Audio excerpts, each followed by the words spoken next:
All right, in lesson 3, we're going to introduce the Pythagorean theorem. So we're going to focus on this for the next 3 days.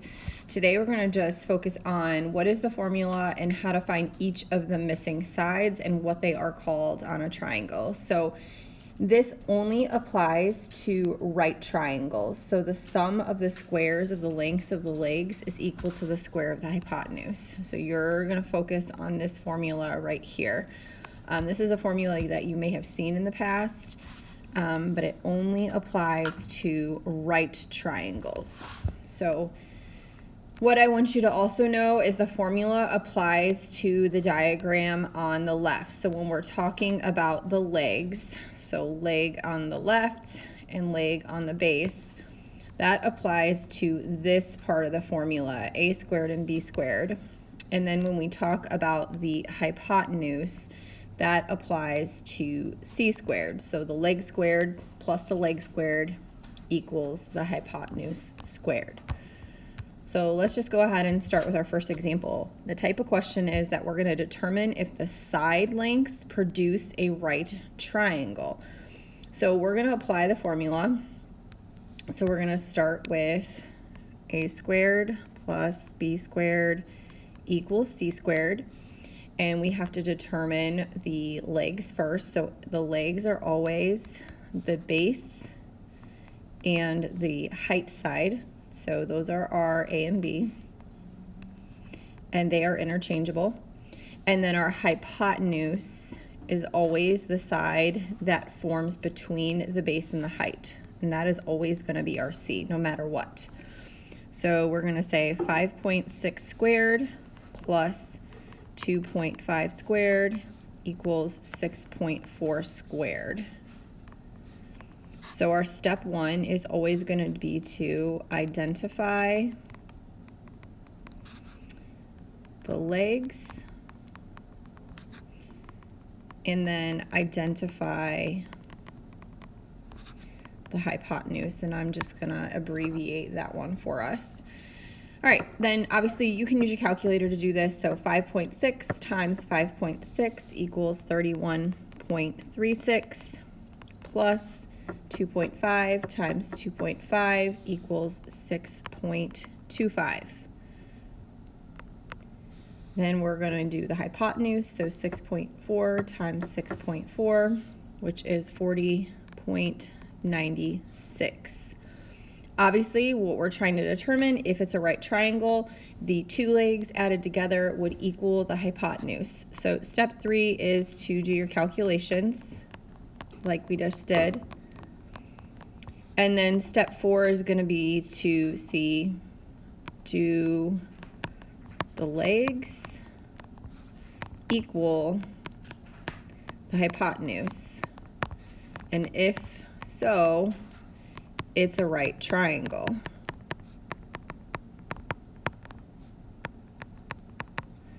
So let's go ahead and add those together. So 31.36 plus 6.25 equals 31.61. And we already know the hypotenuse was 40.96.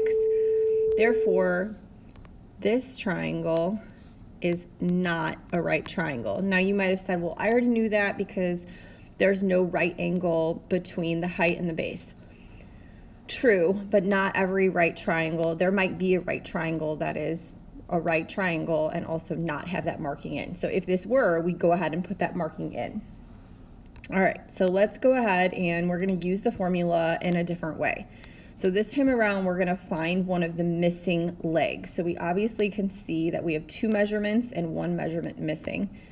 So we're going to go ahead and label. We know that at least one of the base is there, and we can see that the hypotenuse is there.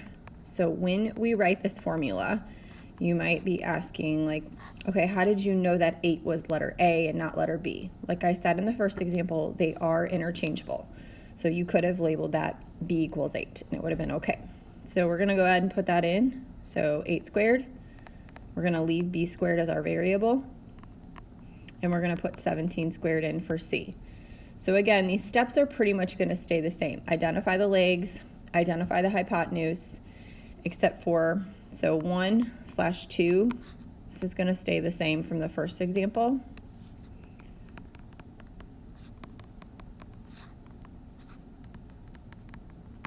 But step 3 is going to be to substitute for the known parts. Step 4 is going to be to solve for the missing part. So we've already learned how to solve equations with square roots. So this will be 64 plus b squared. 17 squared is 289. We're going to subtract 64 from both sides and get b squared equals 225. Take the square root, and we find out that the missing leg was 15. And then that is just your answer. All right, moving on to example 3. When the answer comes out as not a perfect square, so you can see this is a completely similar example to the one I just did with you. So we're going to follow all the same steps. Write your Pythagorean theorem out, a squared plus b squared equals c squared. Identify your parts. We know this is the hypotenuse because it's the base and the height. This part doesn't matter. We're just going to call it a. So 4 squared plus b squared equals 14 squared. This gives us 16. 14 squared is 196. We're going to subtract 16. B squared is 190. When we take the square root of 190, there is no perfect square to find that. So we are going to approximate the decimal. So remember, we pick those perfect squares on either side of 190. If you cannot remember your perfect squares, one of them is in your problem. So we know that the square root of 196 is 14. So that means we're probably going to go with 13, which is the square root of 169. And so we have to approximate between those two, and we have to see the square root of 190 being between the two. Which one is it closer to? We can see that 190 to 196 is a plus 6, and we can see that 169 to 190 is 21. So right in the middle would be 13.5. So we're way closer. So remember, you have a few answers that you could have here. So with the plus 6, we're going to say it's definitely higher than 13.5. And I would go more in the 13.7 to 13.8 range. If you said 13.6, that would be okay. And so that is going to be your final answer. So example 2 and 3 are pretty similar. You're just approximating the decimal in example 3. All right, moving on. We're going to go to example 4. This time we're finding the missing hypotenuse. So our C is missing. So 15 feet and 8 feet are going to be our A and our B. So we have A squared plus B squared equals C squared. 15 squared plus 8 squared equals C squared. Do your squared numbers. You get 225. You get 64, and you leave it at C squared. Add those two, base and height, together and get 289, and take your square root of 289. Remember, if you don't remember your square roots, you can guess them. 17 times 17 equals 289. So your hypotenuse is equal to 17. The next two examples, when the answer comes out as not a perfect square, you're just checking to see, like, is that approximation of 7.6 in the correct, is it correct?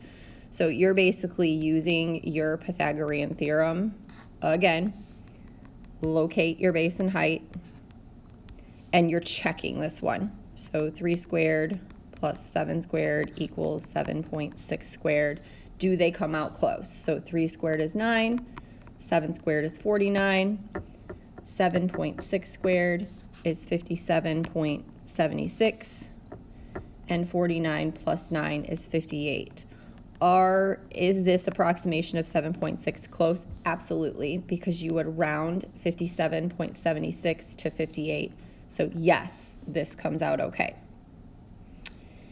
And then our last example, pretty simple. You're looking to identify where this right angle is. So once you identify that, you can pretty much say, okay, well, my right angle's here, so I know this is my base and height, which means I'm missing part C.